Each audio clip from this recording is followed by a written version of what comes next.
এই 5ই আগস্টের পরে মানুষের মধ্যে একটা আবেগ, মানুষের মধ্যে একটা উত্তেজনা লক্ষ্য করা যাচ্ছে, যেন আমরা ইসলামী রাষ্ট্র কায়েম করে ফেললাম অথবা করে ফেলব।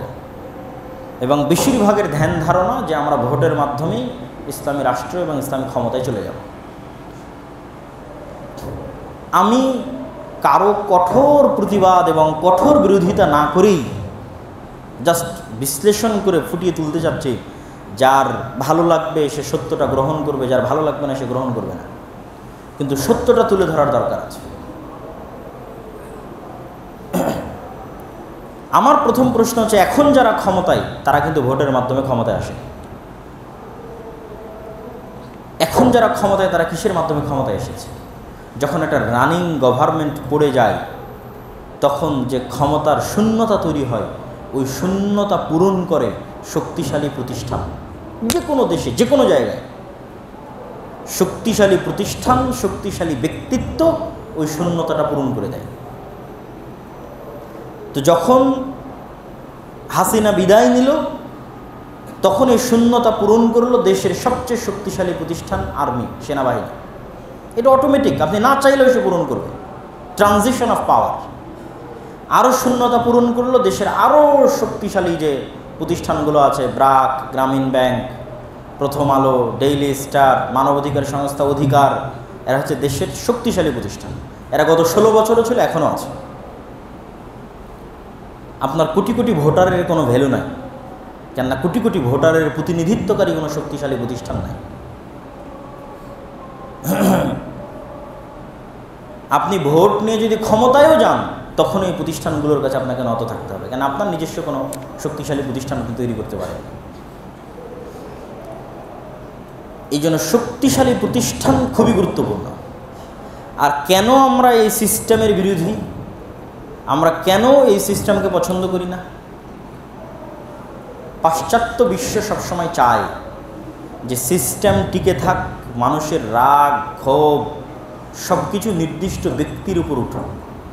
তারপর ওই ব্যক্তিটা যখন আউটসাইড হয়ে যাবে, মানুষের ব্রেন থেকে চলে যাবে, মানুষের রাগ ক্ষোভ প্রশমিত হবে, সিস্টেম টিকে যাবে। তো গত 16 বছর এই দেশে রাষ্ট্র চলেছে ডেমোক্রেসি, গণতন্ত্রের নামে। এদেশে রাষ্ট্র চলেছে সেকুলারিজম, ধর্মনিরপেক্ষতাবাদের নামে। লিবারালিজম, মানুষের ব্যক্তি স্বাধীনতার নামে, অবাধ ব্যক্তি স্বাধীনতার নামে। ধর্ম যার যার, উৎসব সবার, এই রকমের কুফরি ধর্মনিরপেক্ষ বাক্যের নামে। তাহলে আপনাকে সামারাইজ করতে হবে, সারমর্ম বের করতে হবে যে গত 16 বছর যদি আপনি বলেন আয়নাঘর খারাপ, গুম খুন খারাপ, তাহলে আপনাকে এটা বলতে পারতে হবে যে গত 16 বছর আয়নাঘর তৈরি করেছিল গণতন্ত্র নিজে, গণতান্ত্রিক সিস্টেম নিজে। গত 16 বছর গুম খুন করেছে ধর্মনিরপেক্ষ মতবাদ নিজে। আর এই বৈষম্য বিরোধী ছাত্র আন্দোলনে 1700 ছাত্রকে হত্যা করেছে গণতান্ত্রিক সিস্টেম, 1700 ছাত্রকে হত্যা করেছে ধর্মনিরপেক্ষ মতবাদ, লিবারালিজম, অবাধ ব্যক্তি স্বাধীনতা। আর যদি আপনি বলেন না অমুক ব্যক্তি, তো অমুক ব্যক্তি সরে গেছে, ওই সিস্টেম আছে এবং এই সিস্টেম আগামী 15-20 বছর পর আরেকজন জালিম তৈরি করবে, আরেকজন স্বৈরাচার তৈরি করবে, এবং এই জুলমের এই যে লুপ, এই লুপের মধ্যে মানুষ ঘুরতেই থাকে। কিন্তু এই কথাটা শুনতে অনেক শক্ত হলেও এটা সত্য, শুনতে অনেক অবাস্তব মনে হলেও এটা সত্য। তার মানে এটা না যে আমি বলতেছি আপনাকে আজকেই সব সিস্টেম ভেঙে চুরে ফেলতে হবে। আমরাই আমাদের বক্তব্যে বলেছি যে চলমান যে কোনো রাষ্ট্রনেতার আনুগত্য করতে হবে, আগেও বলেছি, এখনও বলছি। কেননা ইসলামের সকল প্রায়োরিটির উপরের প্রায়োরিটি হচ্ছে সামগ্রিক শান্তি, নিরাপত্তা, মানুষের জান ও মালের নিরাপত্তা। মানে যত বিধান আল্লাহ সুবহানাহু ওয়া তাআলা দিয়েছে, সকল বিধানের উপরে, সকল ফরজের উপরে সবচেয়ে বড় ফরজ, আর সকল জরুরি কাজের উপরে সবচেয়ে জরুরি কাজ, সকল হারাম যেখানে হালাল হয়ে যেতে পারে এবং সকল ফরজ যেখানে বাতিল হয়ে যেতে পারে, সেটা হচ্ছে জীবন রক্ষা করা। জীবনের এত দাম আল্লাহ সুবহানাহু ওয়া তাআলার কাছে। তো তাহলে হবে কিভাবে? হবে এরকম 5ই আগস্ট 15-20 বছর 30 বছর পর আসবে। কেননা এগুলো সিস্টেম ব্যর্থ, এগুলো সিস্টেম জালিম সিস্টেম।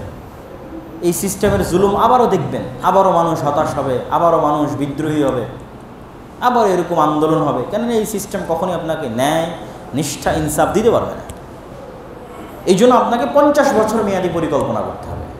এখনই তা না, 50 বছর মেয়াদি, 100 বছর মেয়াদি পরিকল্পনা করে আপনি শক্তিশালী প্রতিষ্ঠান দাঁড় করান, শক্তিশালী মিডিয়া দাঁড় করান, শক্তিশালী অর্থনৈতিক প্রতিষ্ঠান দাঁড় করান, শক্তিশালী মানবাধিকার সংস্থা দাঁড় করান, শক্তিশালী ডাটা অ্যানালাইসিস্ট প্রতিষ্ঠান দাঁড় করান,